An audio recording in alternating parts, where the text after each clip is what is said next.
اعوذ باللہ من الشیطان الرجیم بسم اللہ الرحمن الرحیم رب اشرح لی صدری ویسر لی امری واحلل عقدۃ من لسانی یفقہوا قولی رب یسر ولا تعسر وتمم بالخیر آمین یا رب العالمین۔ عربی کا معلم حصہ چہارم میں چلتے ہیں آج کے سبق کی طرف، اور آج کے سبق میں ذکر کیے جانے والے کنسیپٹس اور ایکسرسائزز کو اچھی طرح سمجھنے کی کوشش کرتے ہیں۔ عربی کا معلم حصہ چہارم میں ہمارا آج کا سبق ہے الدرس الخمسون، یعنی 50واں سبق، اور یہ سبق جو ہے غیر عاملہ حروف کے بارے میں ہے۔ تو چلتے ہیں پہلے پوائنٹ کی طرف، اور پہلا پوائنٹ جو ہے وہ تنبیہ کی صورت میں ہے کہ حروف غیر عاملہ میں بعض حروف عاملہ بھی آئیں گے جو ایک حالت میں عمل کرتے ہیں اور دوسری حالت میں بے عمل ہو جاتے ہیں۔ یعنی حروف جو ہیں وہ ایسے بھی ہوتے ہیں جو کہ عمل بھی کرتے ہیں، اور وہی حروف جو ہیں بعض صورتوں میں عمل نہیں کرتے۔ تو بتا رہے ہیں کہ ہم نے پچھلے سبق میں عاملہ حروف کو پڑھا تھا، تو یہاں پر غیر عاملہ حروف پڑھیں گے، لیکن ان میں ایسے بھی حروف آئیں گے جو عاملہ ہوں گے، یعنی ایک حالت میں عمل کریں گے اور دوسری حالت میں بے عمل ہو جائیں گے۔ تو دیکھتے ہیں جی پہلے کون سے حروف کو ذکر کر رہے ہیں۔ تو غیر عاملہ حروف کی جو پہلی قسم ہے وہ ہے حروف العطف۔ حروف العطف کے بارے میں بتا رہے ہیں کہ یہ 10 ہیں جو اس شعر میں آ گئے ہیں: واو، فا، ثم، حتی، لا و بل، او و اما، ام و لیکن بے خلل۔ تو یہ شعر جو ہے وہ کہہ رہے ہیں کہ اگر آپ یاد کر لیں تو اس میں 10 حروف آئے ہیں جو حروف عطف ہیں۔ تنبیہ نمبر 2 ذکر کر رہے ہیں کہ عطف کے معنی ہے مائل کرنا۔ جب دو لفظوں یا جملوں کے درمیان حرف عطف آتا ہے تو ما بعد کو اپنے ما قبل کی طرف مائل کر لیتا ہے اور دونوں کو ایک ہی اعرابی حالت میں لے آتا ہے، اور اس کے ما قبل کو معطوف علیہ اور ما بعد کو معطوف کہتے ہیں۔ عطف کے لغوی معنی انہوں نے بتائے ہیں جی، اور بتایا ہے کہ حرف عطف جب بھی آئے گا تو اس سے پہلے جو ہوگا اسے معطوف علیہ کہیں گے، اور حرف عطف کے بعد جو ہوگا اس کو معطوف کہا جائے گا۔ پہلا حرف عطف ہے واو۔ واو کے بارے میں بتا رہے ہیں کہ یہ دو چیزوں کو ایک حکم میں جمع کرنے کے لیے آتا ہے، جیسے ہم کہیں گے جاء زید و عمر۔ اس مثال سے معلوم ہوتا ہے کہ آنے میں زید و عمر دونوں شامل ہیں، یعنی یہ صرف جمع کرنے کے لیے استعمال ہوتا ہے، دو چیزوں کو ایک حکم میں جمع کرنے کے لیے۔ جیسے آنے کا حکم زید اور عمر پر لگا ہے تو ہم نے کہا جی جاء زید و عمر۔ ہمیں اس سے یہ نہیں پتہ چل رہا کہ زید پہلے آیا ہے یا عمر پہلے آیا ہے، یہ نہیں پتہ چل رہا کہ دونوں ساتھ ساتھ آئے ہیں، یہ نہیں پتہ چل رہا کہ ان دونوں کے آنے میں کتنا فاصلہ تھا، بس صرف آنے کا بتایا جا رہا ہے کہ زید اور عمر آئے ہیں۔ تو یہ صرف دو چیزوں کو ایک حکم میں جمع کرنے کے لیے آتا ہے۔ دوسرا حرف جو ہے حرف عطف وہ ہے فا۔ یہ پھر کے معنی میں استعمال ہوتا ہے اور جمع اور ترتیب بلا تراخی یعنی بلا تاخیر کے لیے آتا ہے۔ یہ بھی جمع کرتا ہے جی دو چیزوں کو ایک حکم میں، اور ترتیب کا فائدہ بھی دیتا ہے، اور ترتیب جو ہے بلا تاخیر ہوتی ہے، یعنی ایک چیز کے فوراً بعد دوسری چیز واقع ہو جاتی ہے۔ جیسے ایگزامپل میں بات آپ کو بالکل سمجھ میں آ جائے گی، جاء حمید فرشید۔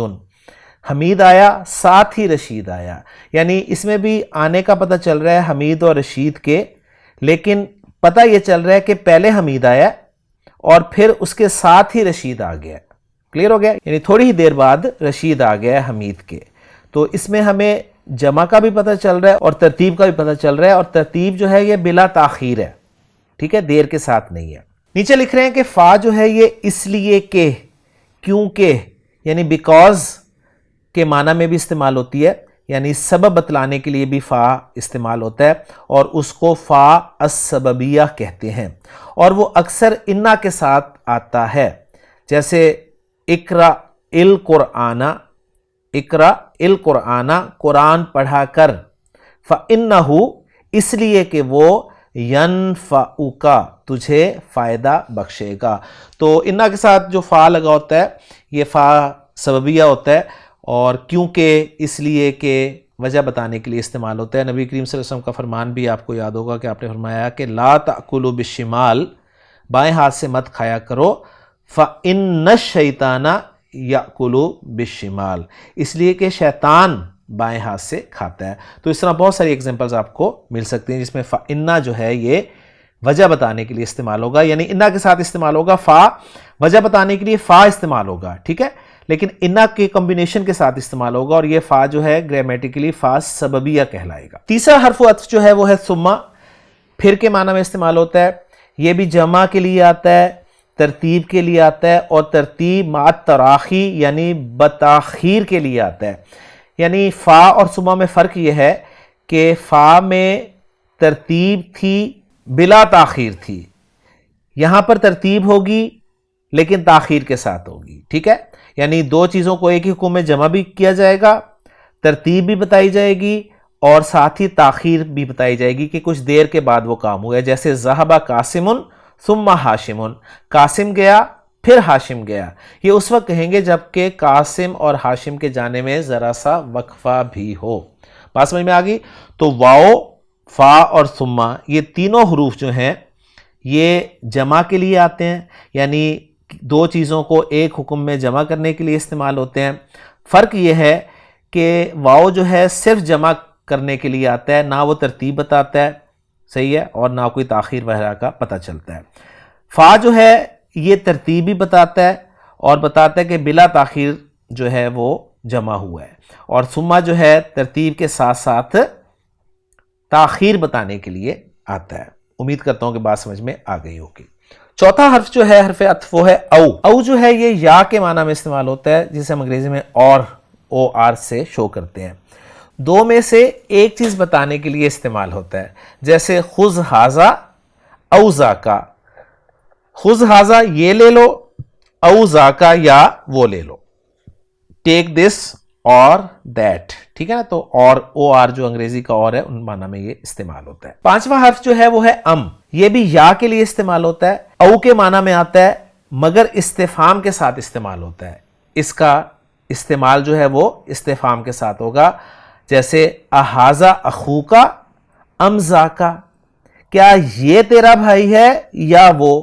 تو اب یہاں پر یہ جو ہے ام، یہ یا کے معنی میں تو استعمال ہوا ہے لیکن استفہام کے ساتھ استعمال ہوا ہے، اس لیے وہ کہہ رہے ہیں کہ ایسے موقع پر او نہیں بولیں گے۔ چھٹا حرف عطف ہے اما۔ اما جو ہے یہ بھی یا کے لیے استعمال ہوتا ہے، یعنی یا معنی میں استعمال ہوتا ہے، یعنی یہ بھی او کے معنی میں آتا ہے لیکن ہمیشہ مکرر آتا ہے، یعنی تکرار کے ساتھ آتا ہے، اور اس سے تفصیل مقصود ہوتی ہے، جیسے الثمر اما حلو و اما مرن۔ تو پہلی بات تو یہ کہ یہ مکرر استعمال ہوگا، یعنی ڈبل استعمال ہوگا، دو مرتبہ استعمال ہوگا، اور اس سے تفصیل مراد ہوگی۔ جیسے جملہ ہے نا کہ پھل یا تو میٹھا ہوتا ہے یا کڑوا، تو یہ تفصیل بتا رہا ہے اما، اور دو مرتبہ استعمال ہوا ہے اور یا کے معنی میں ہی استعمال ہوا ہے۔ ساتواں حرف عطف جو ہے وہ ہے لاکن۔ لاکن استدراک کے لیے آتا ہے، دیکھو سبق نمبر 49 اس میں لاکنہ تھا۔ فرق یہ ہے کہ لاکنہ جو ہے وہ شد کے ساتھ آتا ہے اور لاکن جو ہے بغیر شد کے استعمال ہوتا ہے، نون کی شد کے بغیر استعمال ہوتا ہے، اور لاکن جو ہے غیر عاملہ ہے، صحیح ہے، جبکہ لاکنہ جو ہے وہ عاملہ تھا، یعنی وہ جملہ اسمیہ کے شروع میں آتا تھا اور جملہ اسمیہ کے مبتدا کو نصب دیتا تھا۔ تو ایگزامپل لاکن کی دیکھ لیں، حضرت تلامذۃ لاکن یوسف لم یحضر، یعنی طلبہ حاضر ہوئے لیکن یوسف حاضر نہ ہوا۔ بات سمجھ میں آ گئی ہوگی انشاءاللہ تعالیٰ۔ آٹھواں حرف عطف ہے جی لا، جو کہ نا کے معنی میں استعمال ہوتا ہے، جیسے اکرم الصالحہ، نیک کی عزت کر، لا الطالحہ، نا کے بد کی، ٹھیک ہے، اکرم الصالحہ للطالحہ، نیک کی تعظیم کر، نا کے بد کی۔ نواں حرف عطف بل ہے، بلکہ کے معنی میں استعمال ہوتا ہے، اضراب کہتے ہیں اسے جی، اضراب کے لیے آتا ہے، اور اضراب کیا ہوتا ہے؟ یعنی ایک بات کو چھوڑ کر دوسری بات کی طرف متوجہ کرنا، جیسے ما ذهب حامد بل خالد، حامد نہیں گیا بلکہ خالد۔ کلیئر ہوگی بات؟ تو یہ بل جو ہے اضراب کے لیے آتا ہے، ذہن میں رکھیے گا۔ 10واں حرف عطف جو ہے وہ ہے حتی، تک، انتہا کے لیے آتا ہے۔ قدم القافلۃ، قافلہ آ گیا، حتی المشاۃ، حتی المشاۃ یہاں تک کہ پیدل چلنے والے بھی، یعنی قافلہ آ گیا، پیدل چلنے والے تک آ گئے۔ تنبیہ یہاں پر دے رہے ہیں کہ حتی کئی طور پر مستعمل ہے، حتی یعنی کئی طور پہ استعمال ہوتا ہے، ایک حتی جارہ ہوتا ہے اور زیادہ تر یہی مستعمل ہے۔ دوسرا غیر عاملہ جو عطف کے لیے آتا ہے، ٹھیک ہے، یہاں پر یہ حتیٰ جو ہے وہ عطف کے لیے بتا رہے ہیں.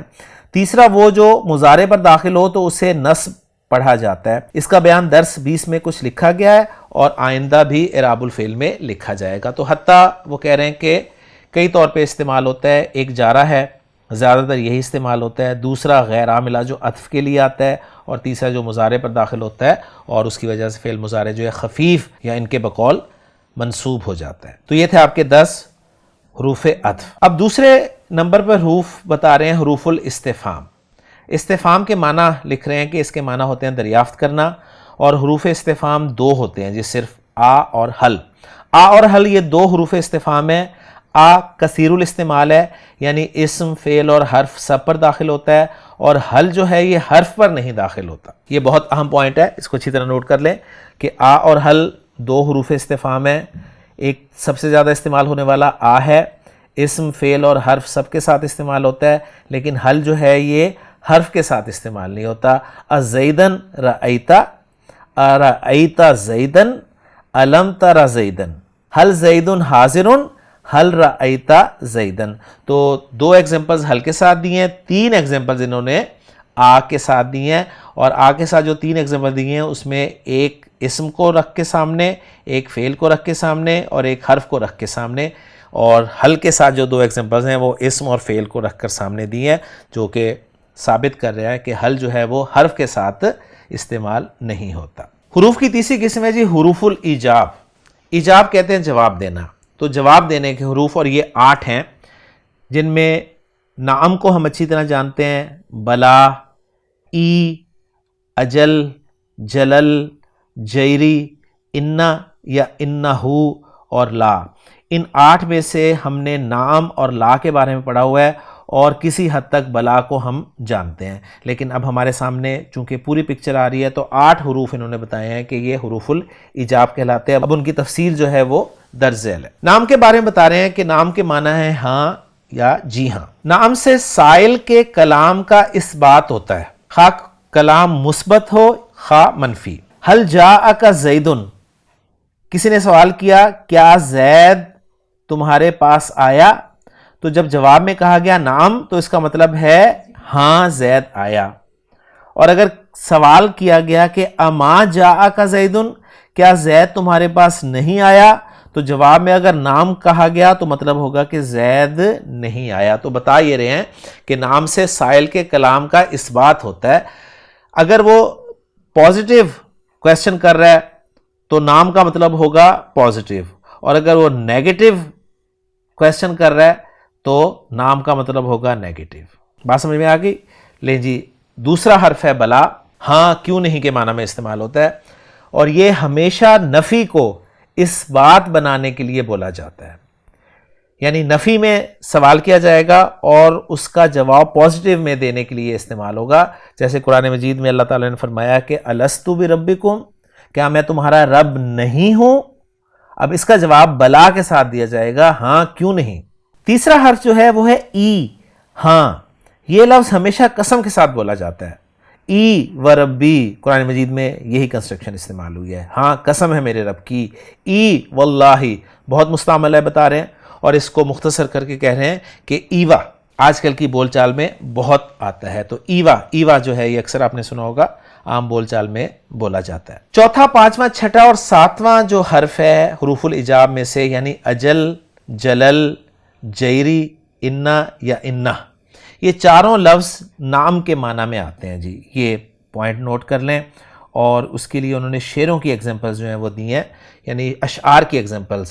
شعر سے مراد یہاں پر اشعار ہیں. پہلے کی ایگزامپل دے رہے ہیں، یقولون لی، وہ مجھ سے کہتے ہیں، صفھا فانت بوصفھا خبیر اجل اندی باوصافھا علم. تو شعر عربی زبان کا ظاہر بات ہے مشکل ہوگا، ہمیں اردو کے اشعار جو ہیں وہ بھی بعض اوقات مشکل لگتے ہیں، تو پھر عربی کا شعر ہے. بہرحال اس کی ڈیٹیل انہوں نے نیچے دے دی ہے تو وہی میں آپ کے ساتھ شیئر کر دیتا ہوں.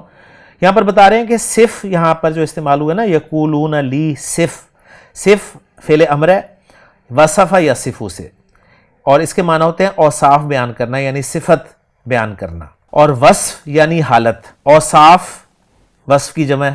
اور کہہ رہے ہیں کہ فا جو آیا ہے نا یہاں پر سببیہ ہے، یعنی کیونکہ انتا مبتدا ہے اور خبیر جو دوسرے مصرے میں ہے وہ خبر ہے. تو اب یہ دیکھ لیں شعروں میں پھر اس طرح بھی چلتا ہے. بی وصفیہا جار مجرور مل کر متعلق خبر کے ہے، یعنی اصل جملہ تھا انتا خبیرن بی وصفیہا. اجل حرف جواب ہے اور اس کے بعد جو جملہ ہے وہ جملہ اسمیہ وہ جواب ہے. اس میں اندی ظرف ہے اور ہم جانتے ہیں کہ ظرف اور جار مجرور مبتدا کبھی نہیں بن سکتے، لہٰذا وہ خبر مقدم ہو گئے. علم مصدر جو ہے وہ مبتدا مؤخر ہے. بی اوصافیہا جار مجرور متعلق علم سے ہے. تو سارا انالیسس کر دیا انہوں نے خود، اور اب اس شعر کے معنی بتا رہے ہیں کہ یقولون لی، وہ مجھ سے کہتے ہیں، صرف ہا یعنی اس مونس کے اوصاف بیان کر، فانتا بوصفہا خبیرن، اس لیے کہ تو اس کے اوصاف سے خوب واقف ہے. اجل ہاں ٹھیک ہے، یس، اندی باوصافہا علم، ہاں ٹھیک ہے میرے پاس اس کے اوصاف کا علم ضرور ہے. تو اس شعر میں اجل کا لفظ جو ہے وہ ہاں کے معنی میں استعمال ہوا ہے. دوسرا شعر پھر آ رہا ہے، قالو نظمتا عقود الدر قلت جلل. قالو انہوں نے کہا، نظمتا، نظمہ جو ہے یہ فعل ہے جو کہ منظم کرنے کے معنی میں استعمال ہوتا ہے، یعنی ترتیب میں لانا، تو پرونا کے معنی میں استعمال ہوگا. نظمتا، تو نے پرو دیا، کس کو؟ عقود الدر، در کہتے ہیں موتی کو، موتی کی لڑیاں. قلتو، میں نے کہا، جلل، بجا، یعنی ہاں. تو یہ ایک مصرع تھا، اس کا مطلب بھی ہمیں سمجھ میں آ گیا. اور تیسرے لفظ کے لیے انہوں نے کہا ہے کہ اتقتحم المنون، اتقتحم المنون فقلت جیری. اقتحم یقتحم، اقتحم یقتحم باب افتعال سے لفظ استعمال ہوا ہے، اس کے معنی ہے بے تحاشا کسی معاملہ میں کود پڑنا. تو شعر کا مطلب کچھ یوں ہو گیا کہ اتقتحم المنون، کیا تو اپنے آپ کو موت کے منہ میں ڈال رہا ہے؟ فقلت جیری، تو میں نے کہا ہاں. اور اس کے بعد اگلا جو شعر ہے وہ ہے، وَيَقُلْنَ شَيْبٌ قَدْ عَلَا کا وَقَدْ كَبِرْتَ فَقُلْتُ إِنَّهُ، یعنی یہ جو کا کو میں نے الگ سے پڑھا ہے، یہ علا کا اکٹھا میں پڑھوں گا تو کوئی وزن بھی بن جائے گا. اس کا ترجمہ ہوگا وَيَقُلْنَ کا، اور وہ مؤنث کہتی ہیں، شیبن قد علا کا، شیب کہتے ہیں بڑھاپے کو، بڑھاپا قد علا کا تجھ پر چڑھ آیا ہے. ٹھیک ہے نا، علا اوپر چڑھنا، اور قد یعنی پریزنٹ پرفیکٹ ٹینس کے معنی میں آئے گا. علا کا مفعول بہ، یعنی بڑھاپا تجھ پہ چڑھ آیا ہے. وقد کبرتا، اور تو بوڑھا ہو گیا ہے. فقلت، تو میں نے کہا، انہ، جی ہاں. یعنی اس شعر میں اب وہ ڈیٹیل دے رہے ہیں کہ علاقہ میں کاف ضمیر منصوب متصل ہے، شعر موضوع کرنے کے لیے کا الگ کر کے دوسرے مصرے میں داخل کر دیا گیا. عربی اشعار میں یہ جائز ہے. مقصود بالمثال اس شعر میں انہ ہے جو حرف ایجاب ہے. تو انہ جو ہے وہ بھی انہوں نے بتا دیا کہ حرف ایجاب کے طور پہ استعمال ہوتا ہے. 8واں حرف ایجاب جو ہے وہ ہے لا. لا بتا رہے ہیں کہ کسی سوال کی نفی کرنی ہو تو جواب میں لا کہا جائے گا. یعنی کسی نے کوئی سوال کیا تو آپ نے جواب نہیں میں دینا ہے تو آپ لا کہیں گے. جیسے حل جاء زیدن، کیا زید آ گیا؟ تو جواب آپ نے اگر نہیں میں دینا ہوگا تو کہیں گے لا، یعنی زید نہیں آیا. تو یہ تھے جی حروف ایجاب. اب چلتے ہیں حروف غیر عاملہ کی اگلی قسم کی طرف جو کہ نمبر 4 ہے، اور وہ ہیں حروف نفی. یہ 3 انہوں نے ذکر کیے ہیں جی، ما، لا اور ان. تینوں کے معنی نہیں کے ہیں. ما اور لا بتا رہے ہیں اسم پر بھی داخل ہوتے ہیں، فعل پر بھی اور حرف پر بھی. ما زید قائم ولا امر. اور یہاں پر یہ بتا رہے ہیں کہ ما جو ہے غیر عاملہ ہے. ٹھیک ہے، یہ ما اور لا جو مشابہ بھی لیسا ہوتے ہیں نا، وہ عاملہ ہوتے ہیں، ذہن میں رکھیے گا. صحیح ہے، ورنہ یہ جو ہیں یہ غیر عاملہ ہوں گے. یعنی زید قائم، زید کھڑا ہے. ما زید قائم، زید کھڑا نہیں ہے. اگر اس ما کو ہم حجازیہ لیں، یعنی ما مشابہ بلیسا، تو پھر ہمیں اس کی خبر کو جو ہے وہ منصوب کرنا پڑتا. ٹھیک ہے نا، ما زید قائمن کہنا پڑتا ہمیں. ما زید قائم، زید کھڑا نہیں ہے. ولا امر جالس، اور نہ ہی امر بیٹھا ہے. ما اکلتو ولا شربتو، نہ میں نے کھایا اور نہ میں نے پیا. ما علیہ شیئن ولا علیکا، نہ اس پر کچھ الزام ہے اور نہ تجھ پر. ان معنی میں الا جو ہے وہ اگینسٹ کے معنی میں یہاں پر استعمال ہو رہا ہے. لیکن بتا رہے ہیں کہ ان جو ہے عموماً اسم پر داخل ہوتا ہے. جیسے ان ہاذا الا ملکن کریم، نہیں ہے یہ مگر کوئی باعزت فرشتہ، سورہ یوسف کی آیت کا ریفرنس دیا ہے اس میں انہوں نے۔ ان نافیہ کی خبر پر الا داخل ہوتا ہے جس کی وجہ سے وہ ان مخففہ، دیکھو سبق 49 اور ان شرطیہ سے ممتاز ہو جاتا ہے، یعنی ان نافیہ جو ہے نا اس کی پہچان کا طریقہ بتا رہے ہیں کہ ان نافیہ کی خبر پر الا جو ہے وہ ضرور داخل ہوتا ہے، یعنی ان اور الا آپ کو نظر آ جائے تو آپ سمجھ جائیے گا کہ یہ ان جو ہے نافیہ ہے، نہ ہی ان شرطیہ ہے اور نہ ہی ان مخففہ ہے۔ تنبیہ نمبر 5 بتا رہے ہیں کہ ما اور لا کبھی عاملہ بھی ہوتے ہیں، جو میں نے ذکر کیا تھا نا کہ ما اور لا اگر مشابہ بھی لیسا ہوں تو وہ عاملہ ہوتے ہیں، یعنی وہ جملہ اسمیہ پر داخل ہوتے ہیں، جملہ اسمیہ کی خبر کو منسوب کر دیتے ہیں۔ تنبیہ نمبر 6 دے رہے ہیں کہ اکثر عرب لوگ مائے نافیہ کی جگہ ما فیش بولتے ہیں، جو ما فیہ شیئن کا مخفف ہے، اس سے صرف نہیں کے معنی لیتے ہیں۔ اندی ما فیش کتاب، میرے پاس کتاب نہیں ہے، اسی طرح ما علیہ شیئن کو مخفف کر کے ما علیش بولتے ہیں، یعنی کوئی مذائقہ نہیں۔ تو یہ ذرا اسپوکن کا ایک ٹچ مولوی عبدالستار صاحب نے ہمیں دے دیا ہے۔ حروف غیر عاملہ ابھی جاری ہیں، لیکن ہم اپنے سبق کو یہیں پر ختم کرتے ہیں تاکہ جو ہم نے حروف غیر عاملہ پڑھے ہیں ان کو ہم اچھی طرح یاد بھی کر لیں، اور انشاءاللہ تعالی اگلے لیکچر میں ہم باقی کے حروف غیر عاملہ کو انشاءاللہ اسٹڈی کریں گے۔ تو سبق کو یہیں پر ختم کرتے ہیں۔ 4 قسم کے حروف غیر عاملہ ہم نے سبق نمبر 50 کے پہلے پارٹ میں پڑھ لی ہیں۔ انشاءاللہ تعالی اگلے پارٹ میں ہم سبق نمبر 50 کے باقی کے حروف عاملہ کو دیکھیں۔ الحمدللہ عربی کا معلم حصہ چہارم کا آج کا سبق ہمارا مکمل ہو گیا۔ انشاءاللہ تعالی اگلے لیکچر میں نئے سبق کے ساتھ آپ سے ملاقات ہوگی۔ سبحانک اللہم و بحمدک، اشہد ان لا الہ الا انت، استغفرک و اتوب الیک۔